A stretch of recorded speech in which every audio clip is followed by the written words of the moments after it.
Hey everyone, welcome to the Wild and Uncut podcast brought to you by Ruger. I'm your host, Kristy Titus. Thank you for tuning in. The line is going hot, so let's go full send on this episode.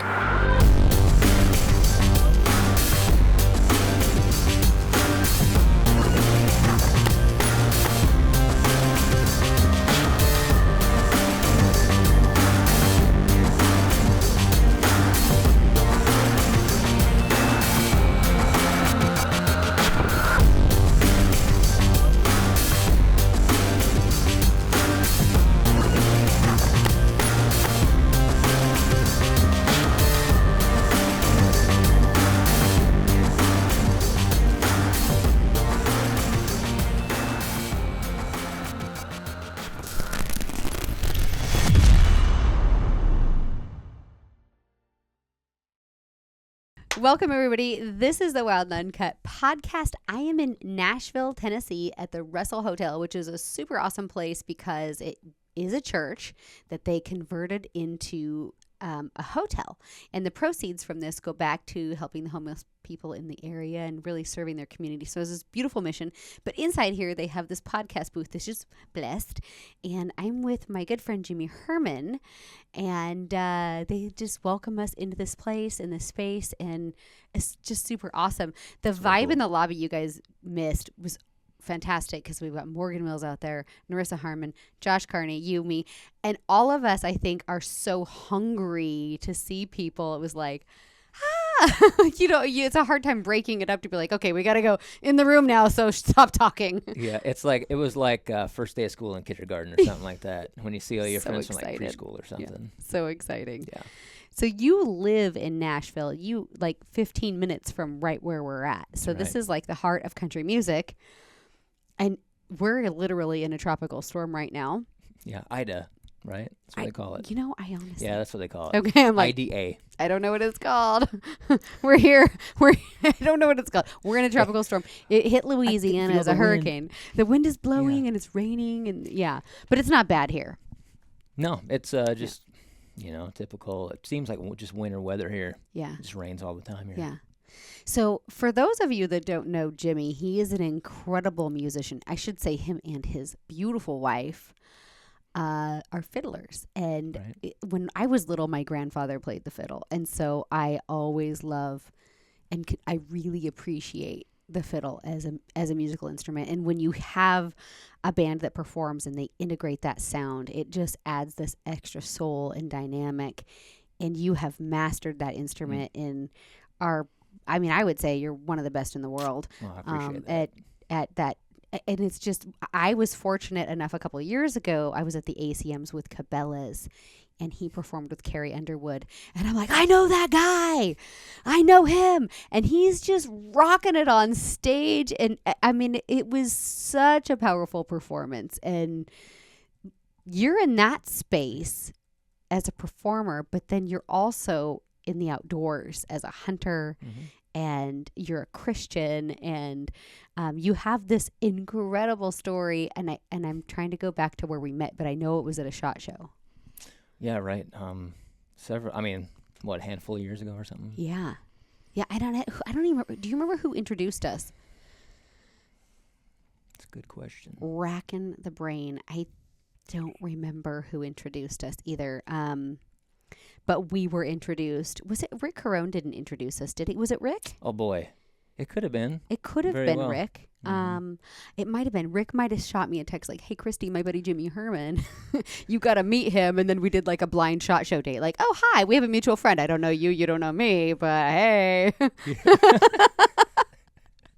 Anytime you went anywhere with Rick, it was like high energy, like you're just hanging on, right? Oh, yeah. Just meeting folks. Well, that's where I met Josh, too. Really? It was through Rick at a Shoot Down Cancer event. So Rick had this incredible ability to unite and inspire people in such a profound way and give your life like this, I have a purpose feeling all the time. Oh, yeah. He was a beautiful soul. Yep.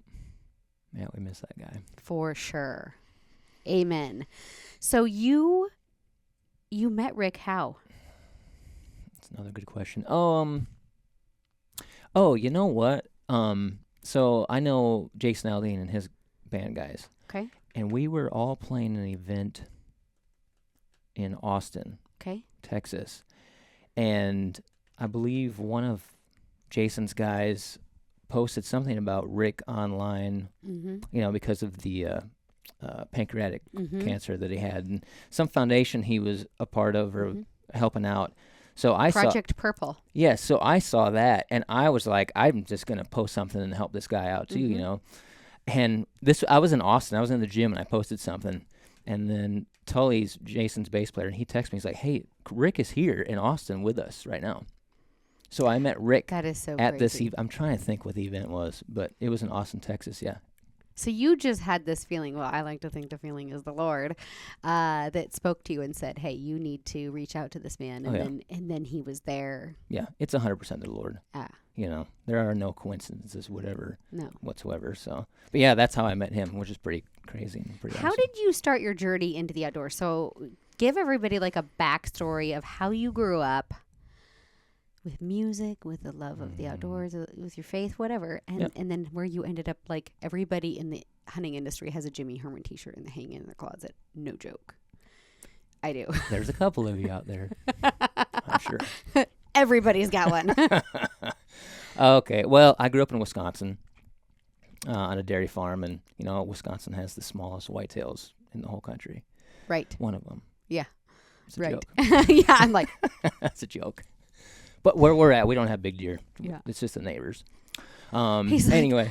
Wisconsin sucks, so you guys, if you're looking at non-resident hunting opportunities, you might want to check out Illinois. It's the worst place. Wisconsin's horrible. Don't go there. Don't hunt there. Anyway, I grew up in Wisconsin on a dairy farm. So my dad and my brother, both hunters, and I just followed them around in the woods. Yeah, I had my little, I don't know, it was like a little bear compound bow. I shoot for bear. That's awesome. I shoot a bear. Bear too. bows are awesome. Fred Bear was an incredible man. Oh man, if we could talk to him.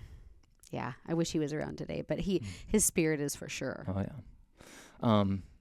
So yeah, followed them around in the woods when I was 5, 6 years old, and then did the whole hunter safety thing and killed my first buck at 12 or 13. It was instantly hooked, and then hunted ever since. But I mean, we were around it. We'd be combining corn, and there'd be bucks running out, in front of the combine, and I mean, we were around it all the time. Yeah. And it was just what we did. It was just like a tradition. Wasn't even thought, it wasn't even second thought about why you hunt. We just do it. You just do it. Was the music introduced to you at an early age? Was that something that came from you, or was that introduced from a family member? Okay, so I started playing fiddle when I was 4. But most kids are not playing anything apart from Tetris at 4. Well, that dates me. So let me back up. I don't even know what kids play. I don't know what kids play anymore, but it's typically not Fortnite the fiddle at and 4. Minecraft. Yeah. Okay. Yeah. So my grandpa was a fiddle player, and he passed away when my dad was 18. So my parents had his violin on our piano in the living room, and my parents say when I was 2, I would always be messing around with this fiddle, and then a couple years went by, and I was still messing around with it, and my folks were like, I guess he's kind of serious about this. So they got me some lessons, but I mainly learned by ear, just by sitting. I'm going to date myself now, sitting on the edge of the couch next to the record player, and like playing vinyl records, and waiting for the fiddle part to come and trying to figure that out. At 4 years old? Yeah, at 4 years old.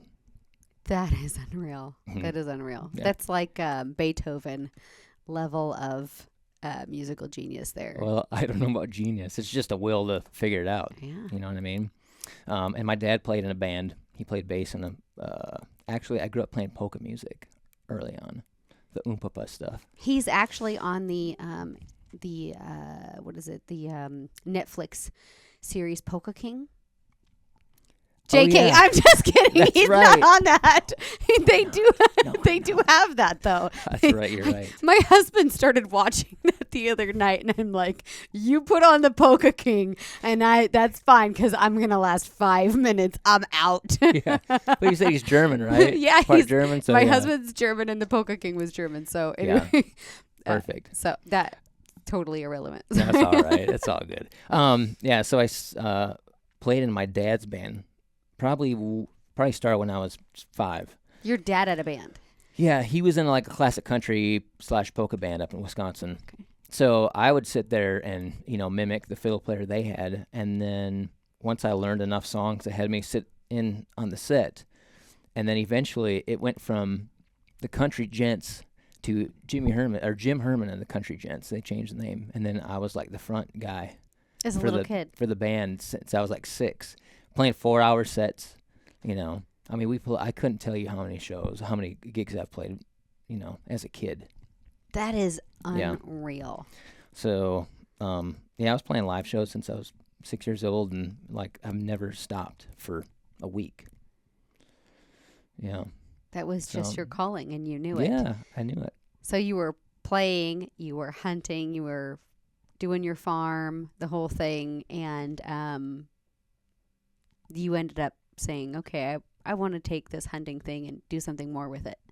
Yeah, right. Well, it's like I had so many common interests with friends that were in the industry too. Mm-hmm.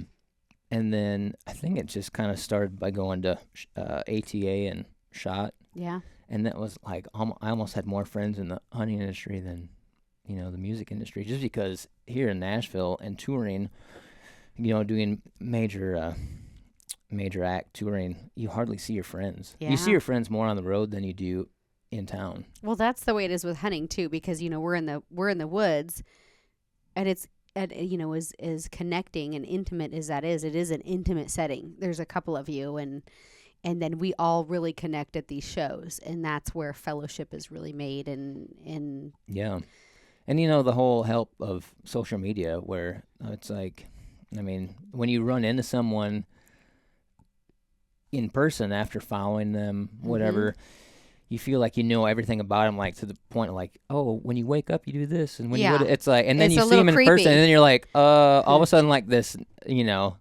intuition, I would hope for most people happens where you're like, yeah, that's kind of weird, right? When you first see you face to face, but you're like, do I know you, or do I just know you because social media? My mom does that with the Kardashians. She's like, oh, my friends are on tonight. I'm like, Mom, they're not your friends. Right. But that's what social media does. Like, you'll meet someone and you'll feel like you genuinely have rapport with that person just through glimpsing into this quasi private part of their life. And, right.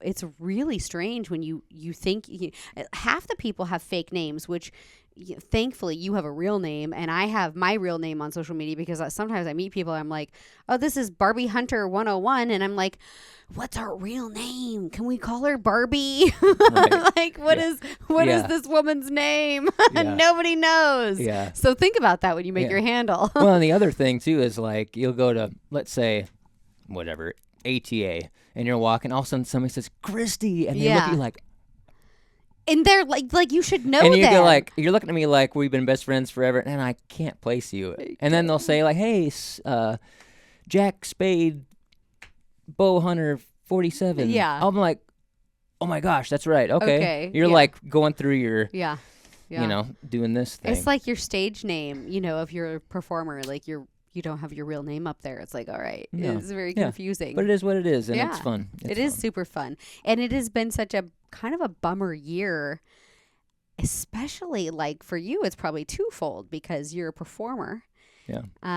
So how has that been with touring and performing, and this year, I mean, just, are you getting out there?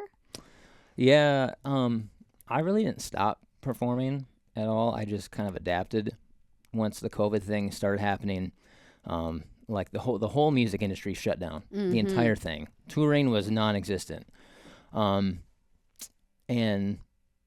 what I did, a buddy of mine and me, we kind of came up with this idea of like, let's just try and do small gigs.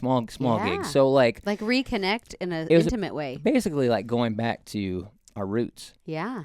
And playing backyards, small town little fundraisers, or things like that, where if you were COVID scared or whatever, they do the distancing thing or outdoors or, a certain amount of people, right? Mm-hmm. So we basically started, we labeled it our grassroots tour, going back to grassroots. And getting in a rental car and driving across the country and playing a couple hours for, man, we drove from Nashville to somewhere in North Carolina. It was a 10-hour drive to someone's house.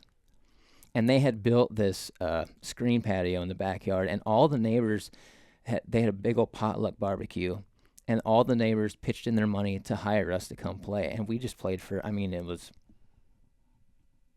I don't think there were 15 people there. That's so awesome. And we're kind of like we are now, and there are people like right behind the camera. We're just playing songs we wrote and, some of our favorite country and rock songs. So, and we did that for and we're still doing it, honestly. Yeah. So if you guys want to book Jimmy and his band, how do they do that? Oh, yeah, you can just go to my Instagram, my website. We just had this conversation with Josh. I was saying it's slipping into the DMs. It's not. It's sliding into the DMs. So you can slide in. Yes. Don't slip into Jimmy's DMs. Slide into the DM. Yeah.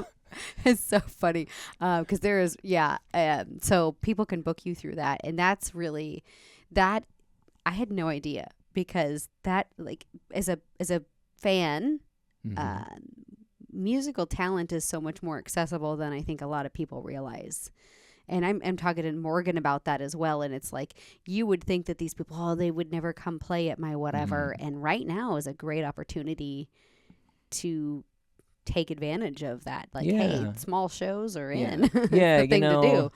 And the thing about, not being able to tour is like people still want music, right? Yeah. And all they want is the music and have that interaction, human interaction, right? So you take away I've talked about this before, but like you take away all the fluff of the, the lights and the pyro and the huge stage productions and everything, and people just want live music. That was my experience, my takeaway from it all. Yeah. Is like, if everything else goes away, people don't care. They just want the music. It comes down to the music. So comes back to, and then I think you almost gain a better appreciation for it because,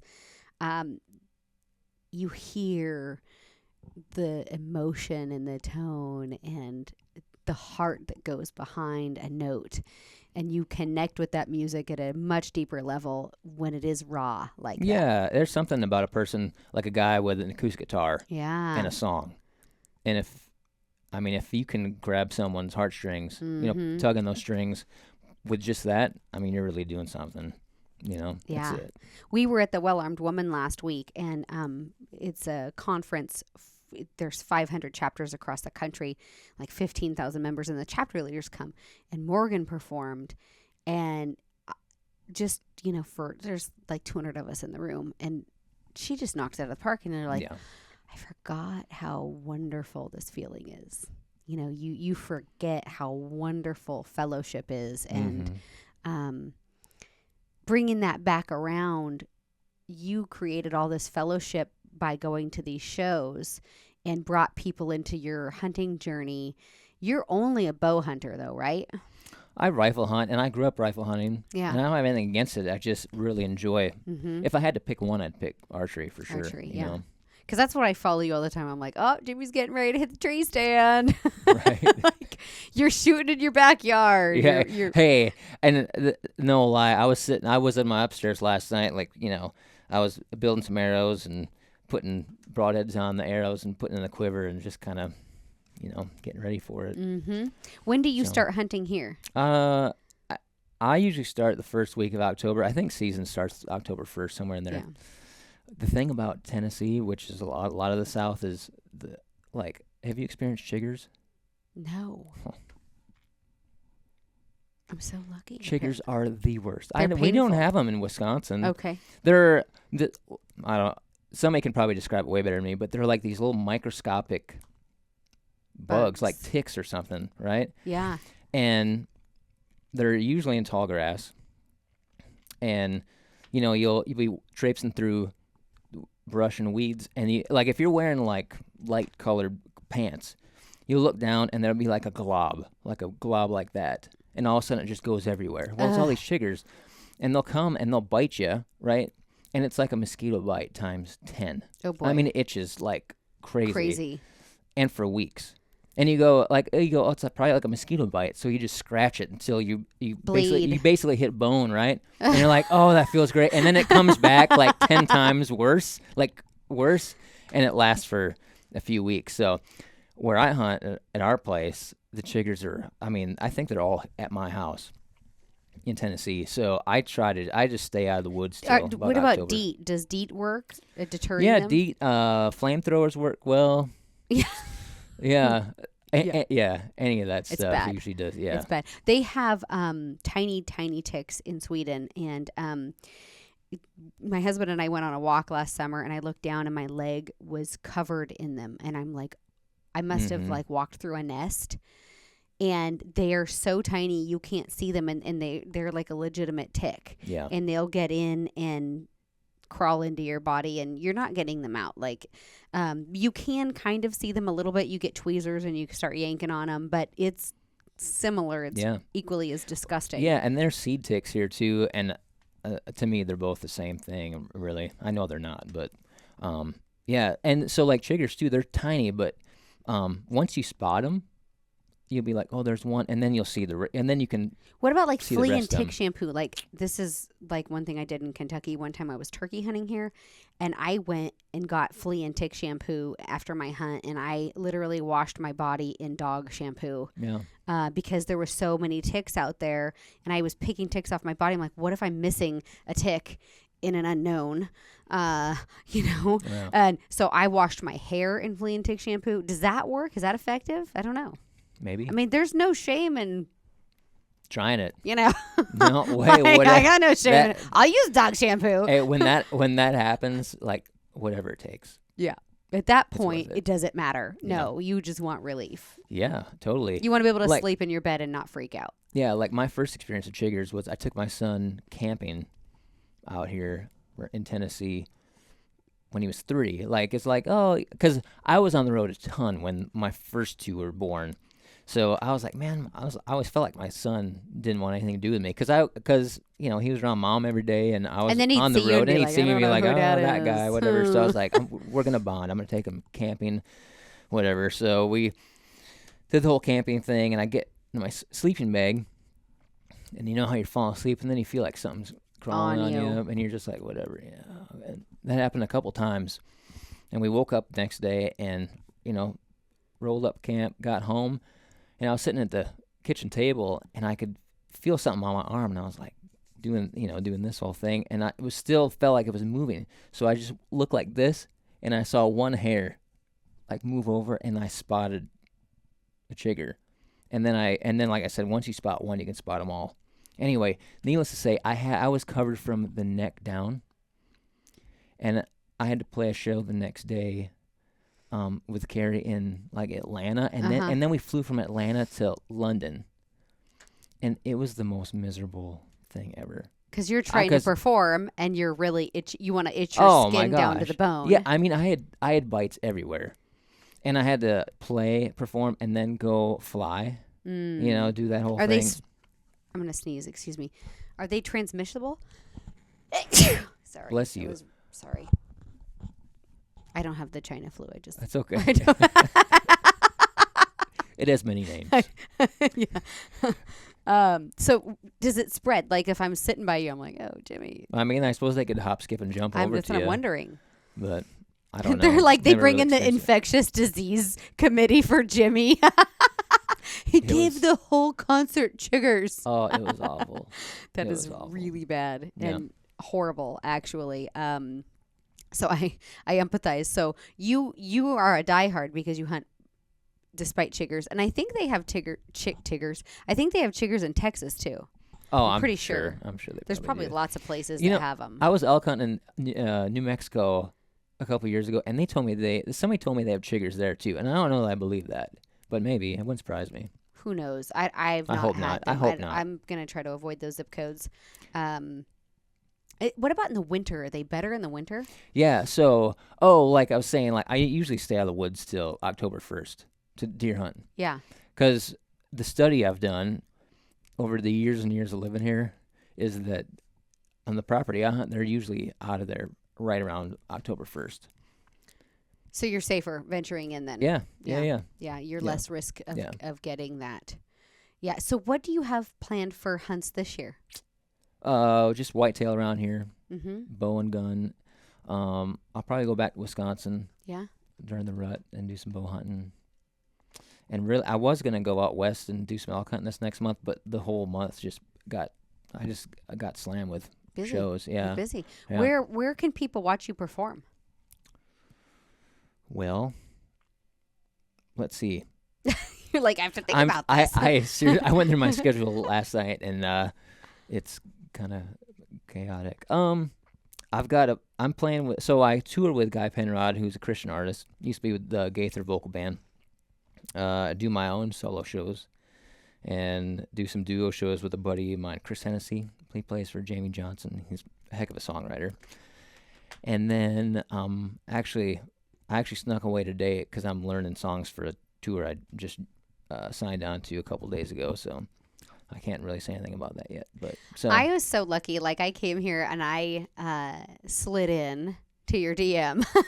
And I was I did. I did. It's like, hey, Jimmy, I'm going to be in town and I'm doing this podcast and I would really love if you're around. And it was like the grace of God where you're like, yeah, I have time and I live 15 minutes from there. So no problem. So I am like so thankful because I literally know like 3 people in Nashville and all 3 people are here today. So I'm like, winning. Yes. Winning. Let's talk a little bit about that. So you're touring with a Christian artist, and Yeah. you are a Christian. Oh, yeah, big time. So let's talk about that a little bit. Mhm. How did you come to tour with this man, and what brought you to that? Yeah, so Guy Penrod is the guy I tour with, and he was with the Gaither Vocal Band for 15 plus years. I mean, they performed, and I think they still do, mostly arenas. And they fly, like, I mean, they're like a rock star of the gospel music world. I mean, like jets and everything, you know what I mean? But actually, I met Guy because we go to the same church, you know? Small town. Yeah, small town, you know? So when I met him at church, and I, play in the worship band sometimes too, so...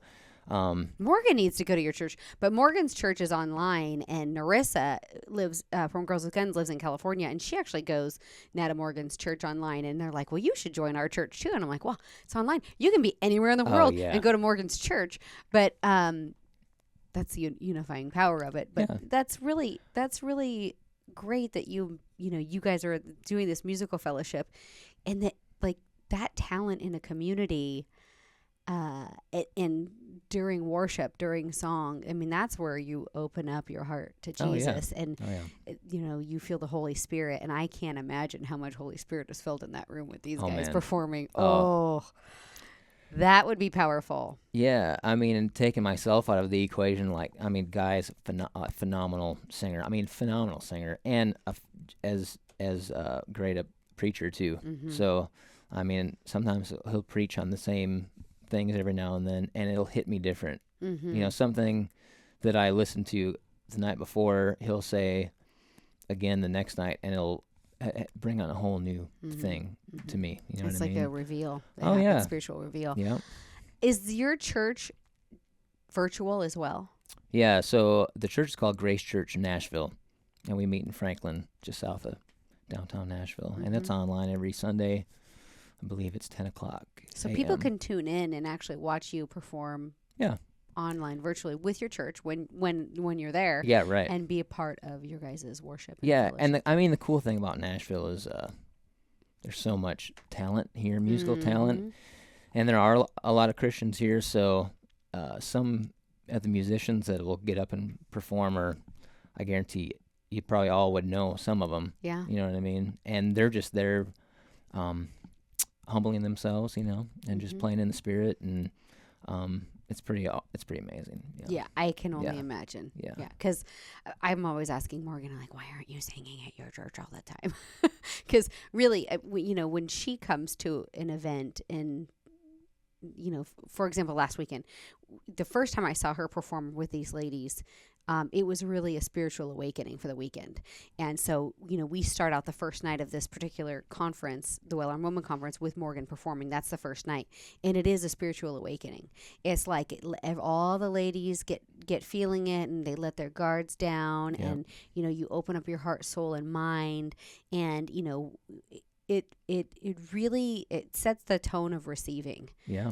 Spiritually receiving. And so, being in Nashville, being a part of a church in Nashville, I can't even imagine. Oh man, how incredible. It's like the angels singing in worship, Mm-hmm. And our church, our pastor is a worship leader too, and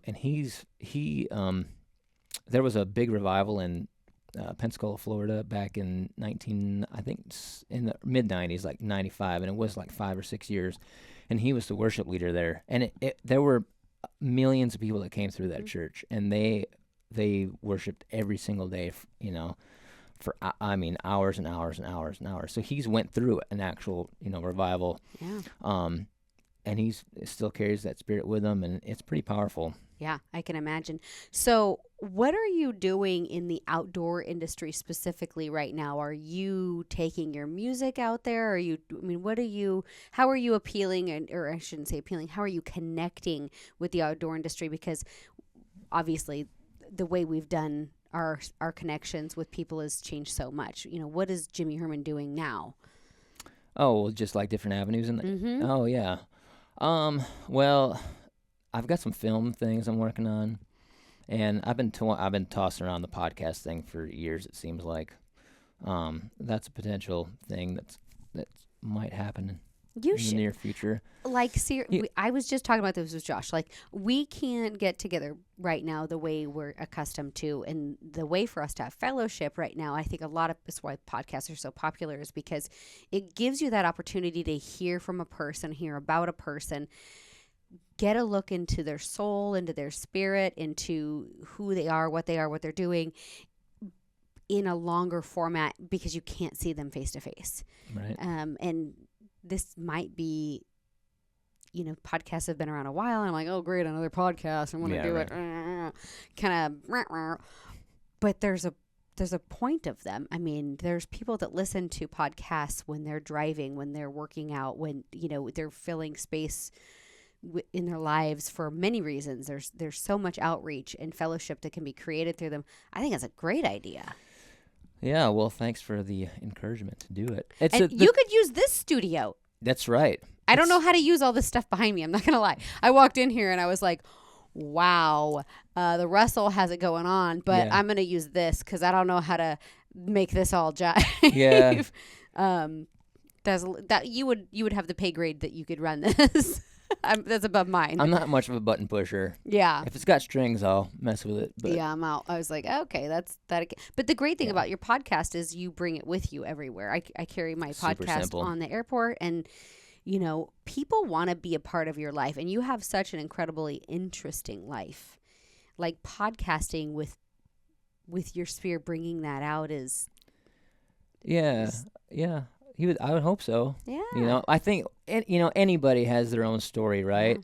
And personality, and it just gives fans, or even not fans, it's like if it's someone that follows me but doesn't follow Kristy, that comes to listen to this, and then all of a sudden connects to you in a way, then all of a sudden you have, I don't want to call them fans, but there's just an interest, you know what I mean, a common interest of wanting to get to know you too, so the accessibility, right? Mm-hmm. And the vulnerability to a point. Some people, I guess, however vulnerable you want to get with it, but.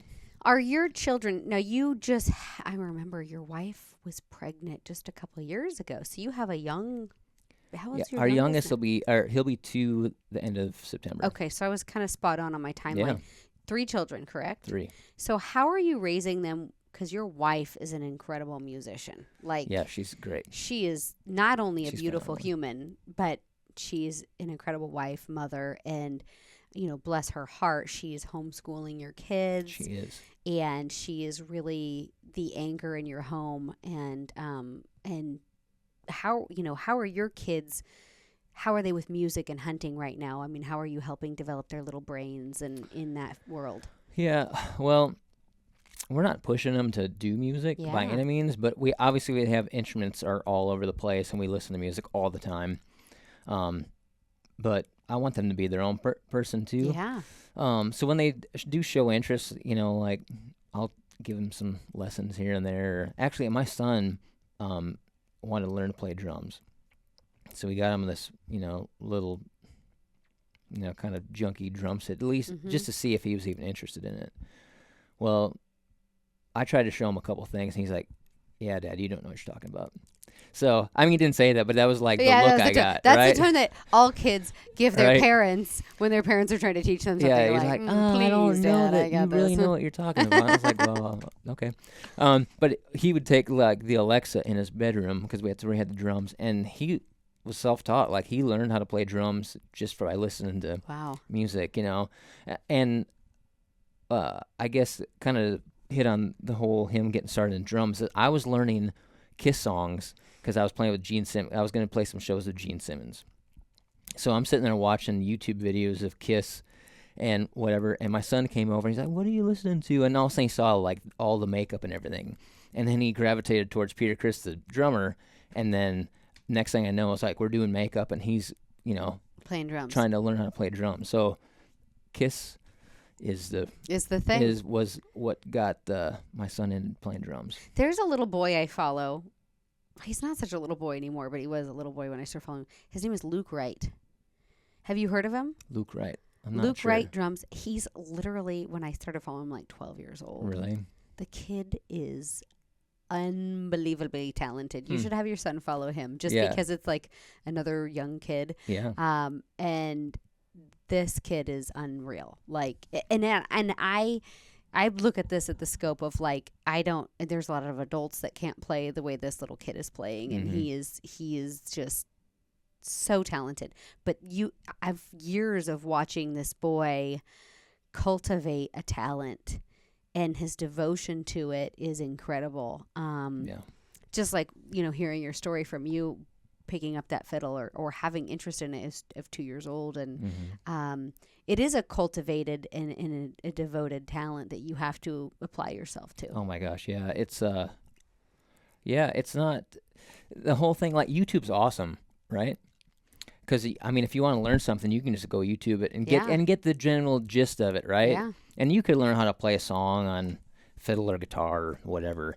But the whole other level, the next level of that is playing from the heart, right? And putting your emotion into it, and what like God put that in me, right? Mm-hmm. Playing fiddle, like it wasn't, that's all the instruments that I play, right? If you ask me, if you could pick one, what would it be? Well, it'd be fiddle. It's my first instrument, and it's the one thing that really I play from the heart for sure, 100%. And there's guitar players out there that you can, just shred and play the notes, and then there's certain players that'll take a guitar and like play one note and be all into it, and it's like, you know what I mean? What other instruments do you play? Guitar. Okay. Mandolin, banjo. Bass. Lots of stringed instruments. Lots of string instruments, yeah. I do, like, in Nashville they call it utility guy, like the utility musician. So I'll play whatever nobody else is playing. Yeah. You'll just run in and fill the void. Yeah, whatever, yeah. And you're talented at all of it. Well, capable of covering the parts. Yeah. Right. So, like my pants are dirty because I had to load a bass cabinet into my truck on the way over here because I borrowed a bass rig so I could play bass in a rock band, so like I did that. And then if somebody needs fiddle, I'll do that. Or like playing on Broadway, somebody will say, "Hey, I need you to play electric guitar." Mm-hmm. So I'll take my guitar and amps and stuff down there and play a full set of on just guitar or fiddle or whatever. Yeah. What he means by Broadway is not New York City Broadway. Broadway Street in Nashville is like Music Row. and there's bar after bar after bar, and there's typically a live performer in every venue you go to. So like last night we're eating dinner, and there was one woman that started performing when we were there, and she had a guitar player with her, so it was her and her guitar player. And then midway through our dinner, they probably work in like a 4-hour shift or a 2-hour shift or whatever it is. And then another performer comes in and they start playing. And so it's nonstop. And so that's what makes Nashville such an awesome place to visit, is because you have this eclectic variety of music from rock to country and covers. And you can hear just about anything you want here just on Broadway Street, and and it's all like next door until you find the place that you're like, that's my jam. That's this is it, and right. then you settle in, and and that's what makes this place Music City. Is an incredible place to be.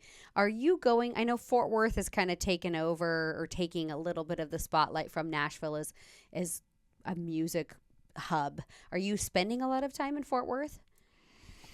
Not much at all, honestly. I haven't been. Yeah. I don't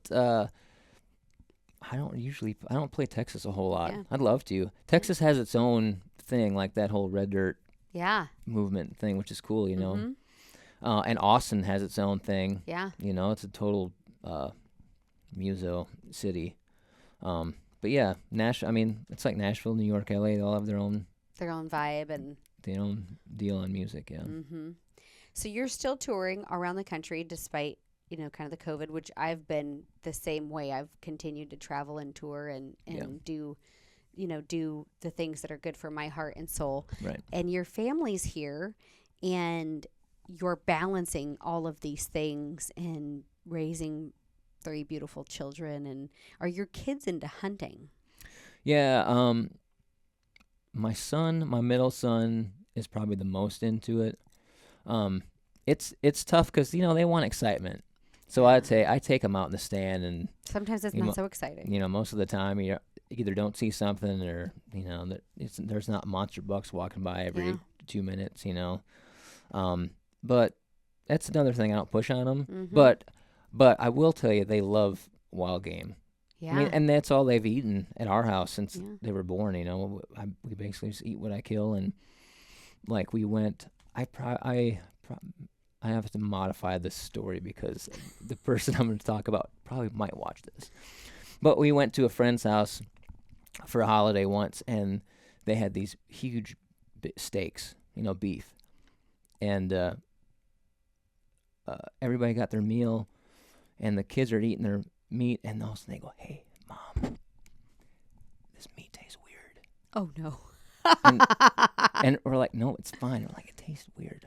Well, they're like, "Because you're used to like whitetail and elk. Yeah. It's this beef." And they're like, "We don't like it." Oh no. And I was like, "You're gonna eat it. You're gonna like it."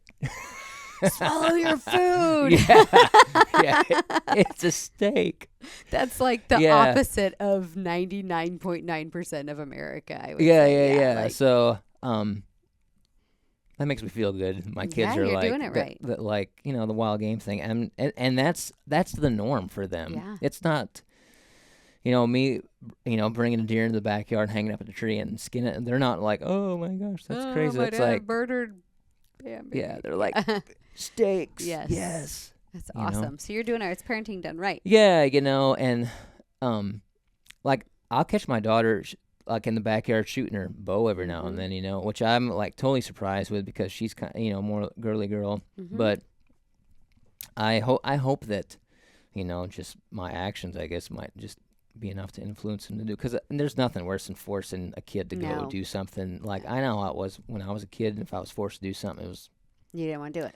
Didn't want to do it. No.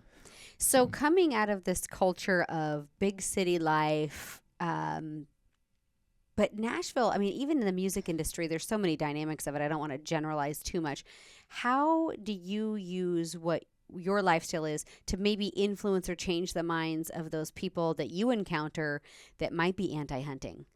Like, I'm sure on the road when you're touring, you'll meet people that are like, "Oh my gosh, how could you hunt?" Or maybe they don't know you hunt.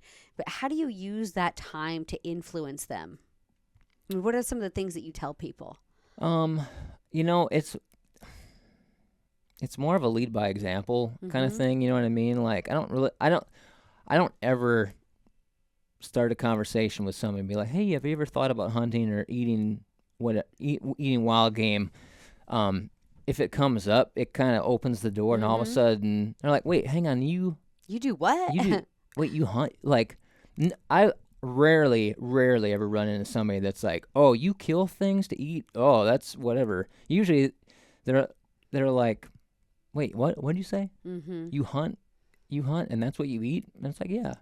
Because it's not, I don't give off the macho, like, oh, I just killed a giant buck thing. Yeah. It's just like, it's a lifestyle, and it's how, It's a part of who you are. And it is.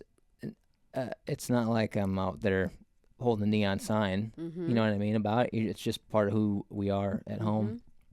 So a lot of conversations will open up with, food, probably food conversation more than anything, and then it leads into hunting thing. And a lot of friends of mine that are musicians have come up and are like, hey, and I thought they were like either anti or, or just on opposite belief than I am, right? And several will come up and be like, hey, man, I'd really like to go hunting sometime with you. And they're like, I could never show fans that I do that, you know what I mean? Yeah. Because but man, it'd be pretty awesome. Yeah. So. And good for you for making them feel like they have a safe environment to explore that side of the culture and something that maybe that, they just want to have a break from all the noise. Yeah. And get out there and just be closer to nature and God and just quiet. Yeah, well, it doesn't pay to shame anybody for that, No. Because for probably the majority of them haven't even been never were exposed to hunting in the first place. Like either lived in the city or, a lot of people like move to Nashville and then you get 10 minutes out of town and you're in the country. Yeah. You're in deer country and people move out there and they have deer come in their backyard and all of a sudden they're like, let's go hunting. Yeah. Almost like it's just a natural thing. Mm-hmm. You know what I mean? A draw.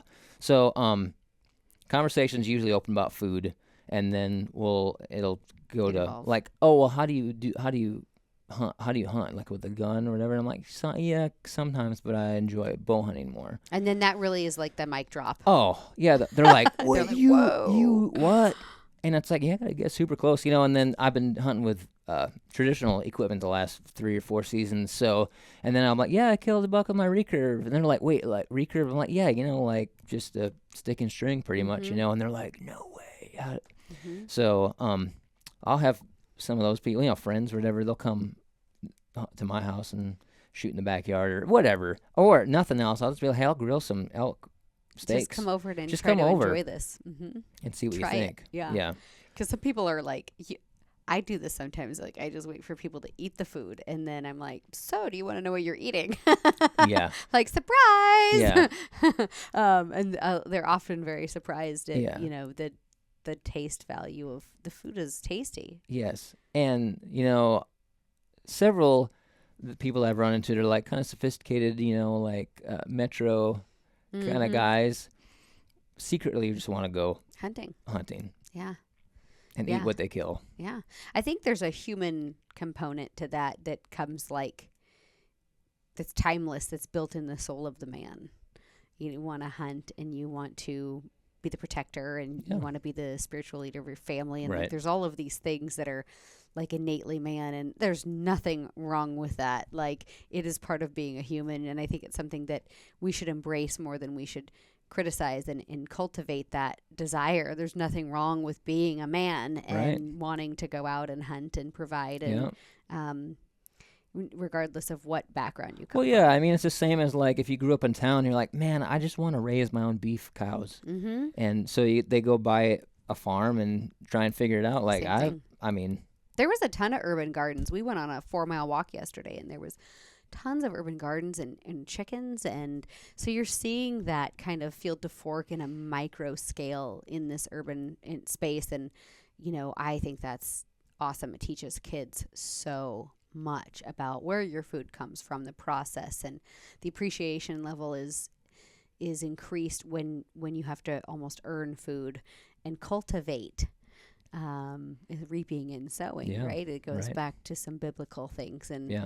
I think that's an important component that has been removed from the convenient life that we live. Well, it's just, we've been desensitized and all about convenience Mm-hmm. and, that instant gratification right now, Mm-hmm. and like we have a garden too, you know what I mean? And it's work, man. It's like, it's like anything. I feel like if you have 5 acres, you might as well have 100 because you It's feel so like you're big. putting the same Oh my amount of gosh. work in, you know what I mean? Yes, it is a lot of work. So, like being raised on a farm, like I'm so glad I was raised that way. Yeah. I was. You know You what I learned mean? how to work. Well, yeah, work came. Like your work came first, and then you could once that was done, then you're, Mm-hmm. good to have some fun. But And your kids now are learning that work ethic in this process, and they see you hunting, and they see you cultivating a garden, and you're setting a very good example, and you're bringing a different perspective of the outdoor lifestyle into a place that really needs to see that. yeah, I mean, it's like sharing the gospel, Mm-hmm. right? You could hang out with fellow Christians all day long, but you're preaching to the choir all the Literally. time. Like it's Mm-hmm. not the Christians you need to talk to. It's the the lost that need to hear it. You know. How do people reach out to you? How would you want people to reach out to you? Is to follow your journey on social media, to connect with you, to be a part of what you're doing? What's your Instagram, Facebook? Okay, my Instagram is the Jimmy Herman, and my Facebook is Jimmy Herman Music, Okay. and I've got a website, jimmyherman.com. And what do people find on your website? What do you have on there? I've got some blogs, got a merch store, some bio things. I really need to, trim some stuff out of that website and revamp it a little bit because I don't even really go to websites much anymore either. Yeah, But everything's I've got social. you, but you still have to have Yeah. it. So Mhm. A lot it's of it's there. social media pushed Driven, and driven. yes, and, right. mhm. So I'm looking forward to following your hunting adventures this fall. Well, I'm looking forward to yours too. Yeah. Got a lot coming up. But my dad and I are going elk hunting in just a couple of weeks, and I'm really excited about that because, he doesn't get to hunt very often because he's so busy. Mm-hmm. But you are. I mean, we're all busy. Right. But luckily for me, what I do is I like to go hunting. So So jealous. I get to do it a lot more than you do. But hopefully we'll be back on the road next year with shows and people can meet you in person. And in the meantime, you guys follow Jimmy. He's a great guy. He's doing awesome things. And if you want to book a show with him, like a local show, he is doing, Yeah. I don't know what you call it, freelance work? or- Yeah, I'm doing solo shows, duo shows, and anywhere in the U.S. Yeah, it's a great opportunity to have love it. some extraordinary talent come into your community. And yeah, I mean, I had no idea how accessible that was. It's unbelievable. Yeah, it's a pretty it's I have a new not an appreciation, but it's like it just re-kicked why I love playing music. Mm-hmm. Yeah, Yeah, well, when you stop enjoying something, you should stop doing something. right. And sometimes you get tired and you get wore out. And it's not that you want to stop doing that, but you just reinvent it. Similar to this podcast, I love doing my show and I love the episodic format that my series has. And the tips and tactics part is educational and outreach. But I'm like, man, I'm missing this whole personal element. Mm-hmm. And that's where the concept of the podcast was born, to where, I can have this intimate kind of more connection with people. And so I think evolution of everything is important. And it's what keeps us growing as individuals and Right. as leaders. And Well, it's what we need. yeah. We've been so into this, just the social media and the fast, 15 seconds, Yeah. 30 minutes, whatever, and we've gotten away from the one-on-one interaction and actually getting to Mhm. know people, and Yeah. so Thank you all for joining us for this episode of Wild and Uncut from Nashville, Tennessee with Mr. Jimmy Herman himself. thanks, Kristy. Performer, musician extraordinaire, wonderful human. You guys can join his church service. What was your church again? Grace Church, Nashville. Grace Church, Nashville. It's on Sundays. Sometimes he's performing, sometimes he's not, but it's an excellent message. And I encourage you guys all to watch online. Do they have a website then, probably, or just not sure? Find him, like they'll have a website or social media. We're resourceful. We'll Yeah. figure it out. Sure. So thank you again for coming Hey, down thanks for here having in me. the middle of a tropical storm. Thank you all. Thank you for listening to the Wild and Uncut podcast. If you would like to hear more, be sure to subscribe to my Pursue the Wild digital series on YouTube and follow me at Kristy Titus on Facebook and Instagram.